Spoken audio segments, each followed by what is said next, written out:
Jones was ready to set off for home. It was Christmas Eve, and he was piled high with presents wrapped ready for his children to open on Christmas morning.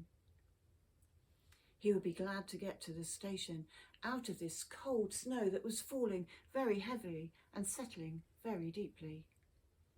And what a relief to find when he got to the waiting room that it was warm and inviting. But oh dear, the station master came in shaking his head. "I'm sorry," he said, "but you will be going nowhere tonight. There will be no trains running, not for the next 24 hours at the very least." Mr. Jones knew that he would be all right. He could spend the evening at the club he had long been a member of, and he enjoyed his evenings there. But his children would be disappointed at less presents to open, and to say nothing of the worry it would cause his wife. But as there was nothing he could do, he picked up his presents and he set off through the cold snow. When he got to the club, he opened the door, went inside and hung up his coat to dry, and then he picked up his presents and took them into the living room to keep them dry and safe. What a surprise he got to see that there were 5 other men in there already, 4 of whom in the same position as him, no means of getting home, and one a bachelor who liked to spend all his Christmases at the club. They enjoyed a nice hot meal together, and then they settled down with a very expensive glass of brandy, ready to have a good game of cards. They hadn't been playing long when the door banged open and in rushed Dr. Roberts.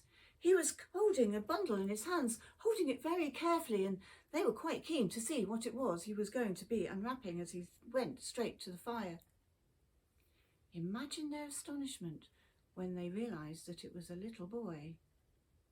Dr. Roberts told them that it was a newsboy who he had found huddled up in a doorway, cold and shivering, and he thought he would bring him here to spend the night and keep him warm. They decided the best thing to do for the boy would be to take him upstairs, give him a nice warm bath, a cup of hot milk, put him in some fresh clothes and settle him down in a nice bed for the night. And so that is what they did. And a little later, the boy lay in a lovely soft bed on nice soft pillows in his 2 long clothes, almost asleep. And the men knew that by the time they'd got downstairs, he would be sound out. They sat back down to resume their game of cards and to finish their glass of brandy, but none of them could concentrate. All they could think about was that poor little lad upstairs and the different Christmas he would have to what their children would experience, how they would go to bed dreaming of Santa coming to them in the night and leaving them presents and waking up, opening them and then enjoying a fine Christmas dinner. And I can tell you, Mr. Jones even had a tear coming down his cheek. And so it wasn't long before the game of cards was abandoned. They said their good nights and went up to settle for the night. And by 12 o'clock, all was quiet and all was still in that club. At 3 a.m, Mr. Jones was wakened by a noise. He got out of bed and he picked up some of his presents, opened the door and he crept along the corridor and very quietly opened the door of the room where the little boy was sleeping. He was very surprised to see one of the other men there and a pile of presents by the boy's bed. It would seem that all 7 men had decided to play Santa that year. Well, just as morning was breaking, the little boy woke up. He sat up in bed and the first thing he said was, "Anyone want paper? Come and buy your news here." And then he looked around. Where was he? How was he dressed in these clothes? And look at all those presents by the bed. "Merry Christmas, young boy," was the 7 Santas' response, and the little boy whispered, "And a Merry Christmas to you too." And when asked about his parents, his head dropped, and he told them that he could not remember his mother. She had died a long time ago, and as for his father, he'd thrown him out last year.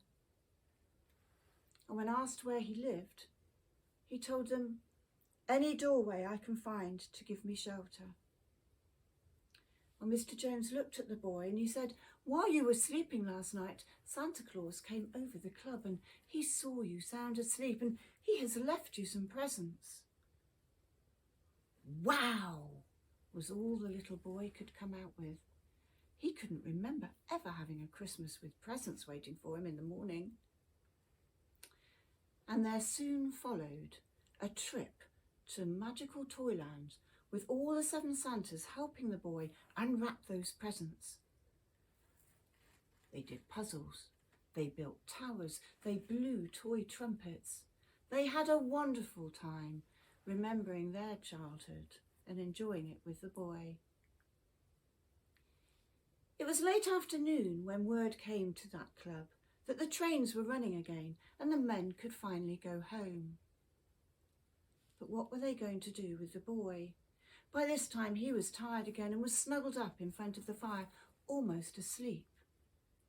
What could they do with him? They couldn't take him home, but they couldn't leave him at the club either. A real problem. Well, after a while, the bachelor looked at them and he said, "You men go home, enjoy Christmas with your wives and your children. Have the rest of your presents and enjoy your Christmas lunch. I will stay here with the boy and give him a good day. And in fact, I've been thinking, I will give him a home and then neither of us will be on our own ever again."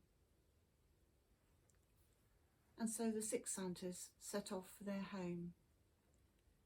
And that is why, late that night, when the club servants came round to look up and check everything was all right, they found a small boy curled up sound asleep in the lap of their favourite member, both of them with a big smile on their face.